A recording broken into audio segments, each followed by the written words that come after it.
Secretary of State Hillary Clinton is in Afghanistan, making a surprise visit to the Afghan capital of Kabul to meet with President Karzai. This comes after she made stops in Oman and in Libya, where she pledged American aid to the transitional government. We will be here as your partner. We will continue to emphasize the importance of the rule of law, respect for human rights, trade and investment, and the importance of civil society, academic institutions, and learning. Michael Singh is managing director for the Washington Institute and was a director on the National Security Council staff under President George W. Bush. Michael, thanks so much.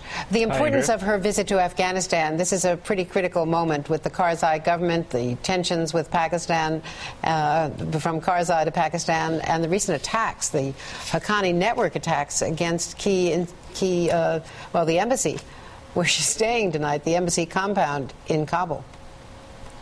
Well, right. It absolutely is critical. I think that, given the allegations that Admiral Mullen made about the Haqqani network, given the sort of uncertainty about the future of the terrorism fight with Osama bin Laden and Ammar al-Awlaki now killed by the United States, and frankly, given the state of poor personal relations between President Karzai and the United States, there's a lot of business to be done, and there's a lot to talk about in terms of the future of U.S. involvement in Afghanistan.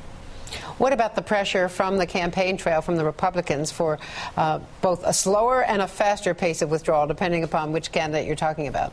Well, I think you hit it on the head, Andrea, which is that there isn't a unified sort of line of criticism or attack that's coming at the Obama administration right now.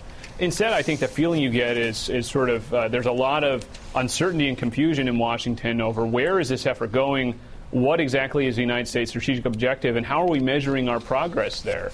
And things like the Haqqani network allegations, things like the bad personal relations between President Karzai and the United States don't give anyone any confidence in whatever those objectives might be. And the other piece that's coming from the campaign and also from Capitol Hill, especially if the super committee doesn't do its work and they pass November 23rd and there are automatic cuts, is foreign aid. And also the State Department budget is just being slashed.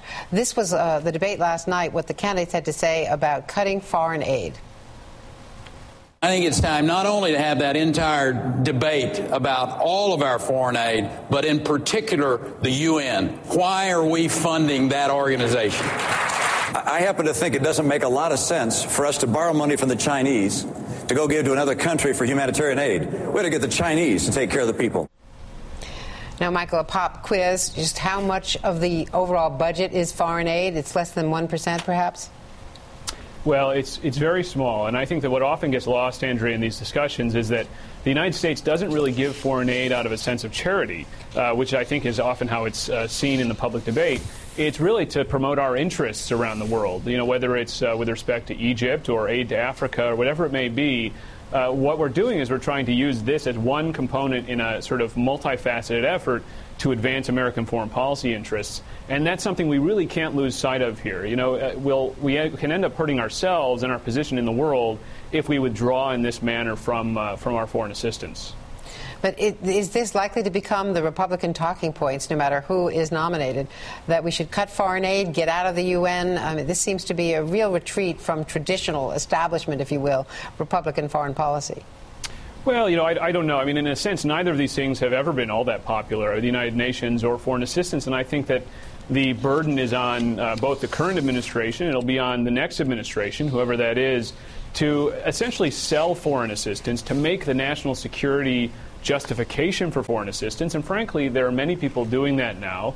But, in a time of austerity, in a time when budgets are being cut, this, I think, is a natural place for the debate to go. I don't think that means, however, that we're not going to be doing foreign assistance in the future. I think what it means is we need to be more careful about explaining to the public and explaining to Congress why we think this is important and how it's promoting American interests.